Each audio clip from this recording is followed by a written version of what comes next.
Kahit hindi ka umubos ang kanin, umapalakpak ka. Dahil malakas ka. Pinalakas ka ni Lord. Babae ka ng Diyos. Amen. Woo! Grabe, ang saya naman dito. Amen! Amen!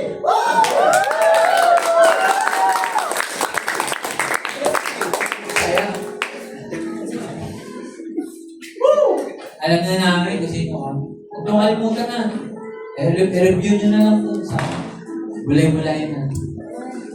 Huwag nakalimutan natin, hindi natin alalahanin na. Lumipas man ang mga ilang tanong, babahay tayo.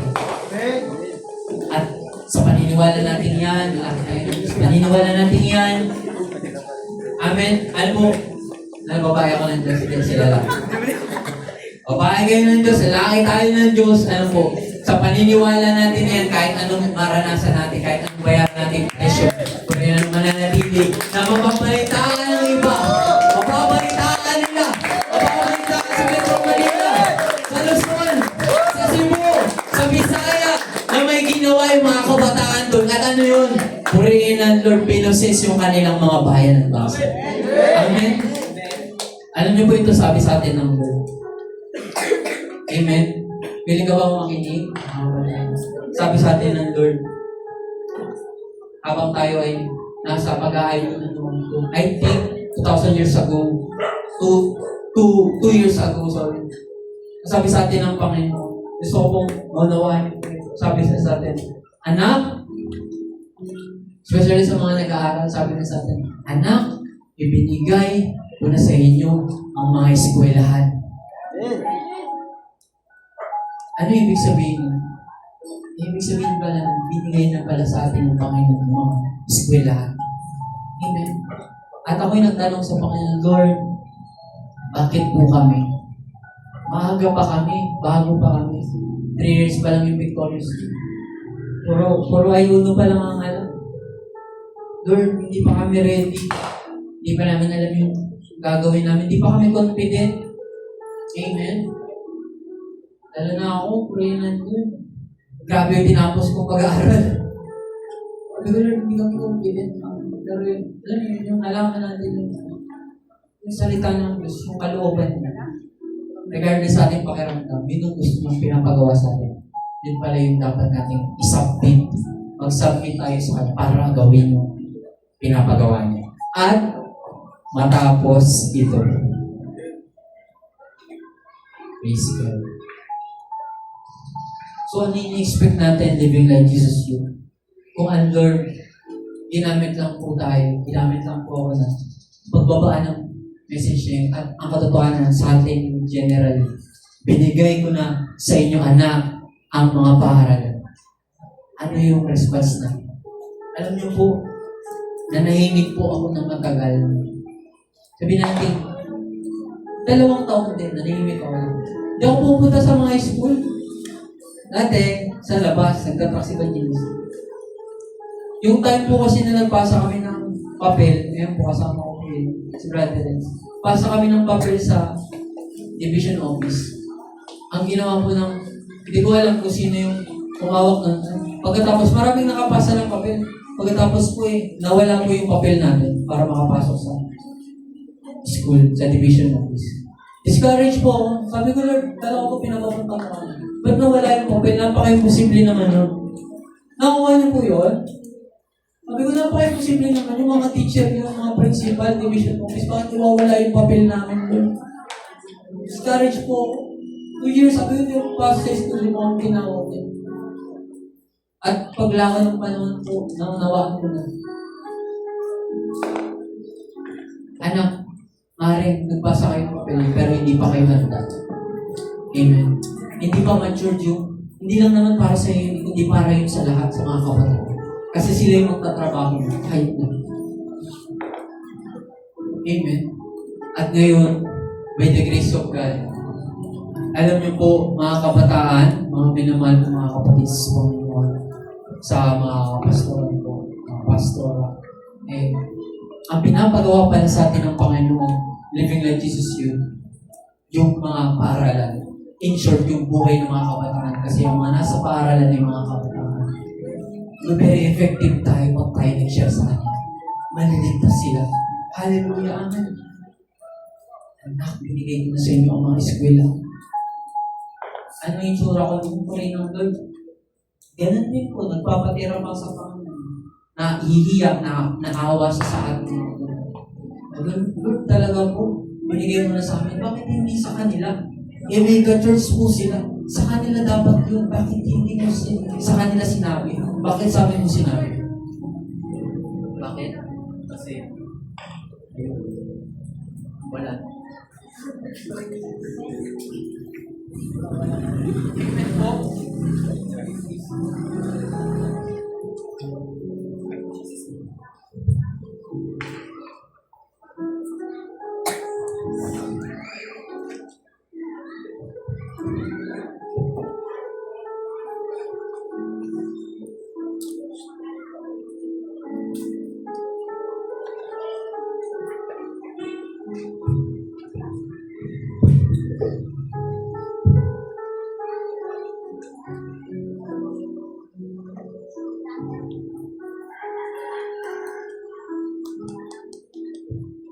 Taas na po tayo ng kamay. Sabi ko sa Lord, Lord, bakit ka po? Dami naman po diyang iba. Sige po, umupo lang po kayo. Sabi niyo pa.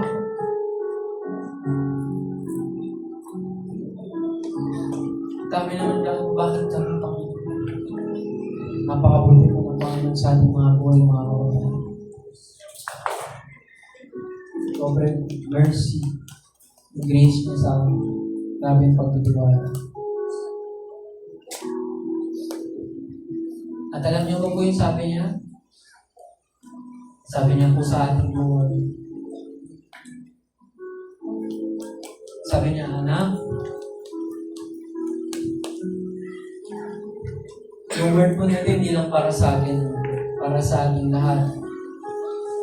Sabi niya sa akin patungo sa lahat. Sabi niya, anak, hindi mo ako bibiguin.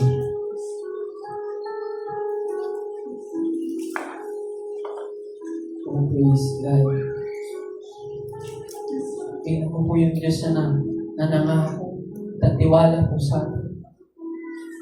Pinagmamalaki niya tayo. Sabi niya, anak, hindi mo ako bibiguin. Purihin na Diyos.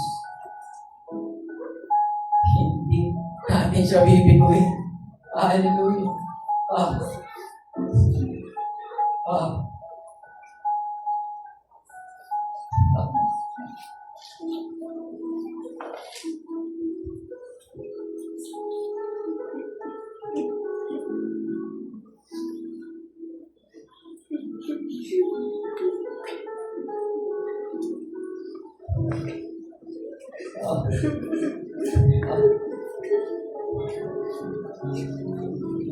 All the place for this one.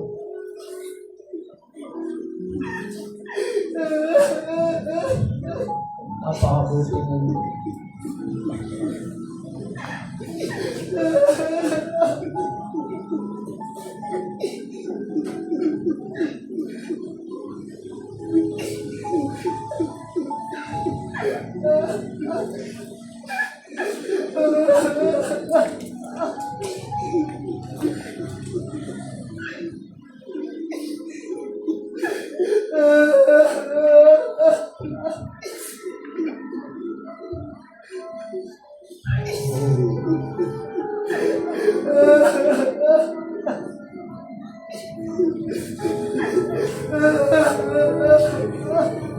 gusto ko lamang po muni-muni uli-bulahin yung salita niya. Hindi pa po siya tapos. Nakakausap niya po kayo.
May pinapasabi siya, may sinasabi niya sa inyo.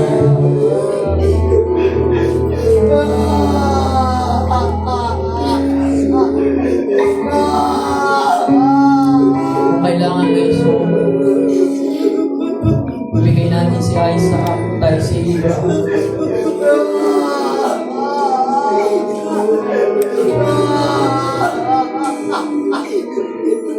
Ito yung time ng paglilinis ng Lord.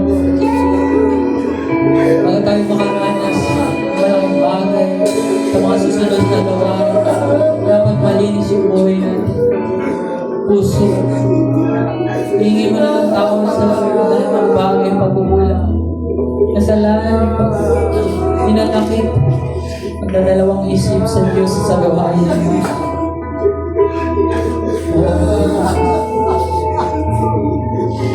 Ito po yung panahon ng surrendering life.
Oh yes. Hanapin mo ako bibiguin. If you say yes to God,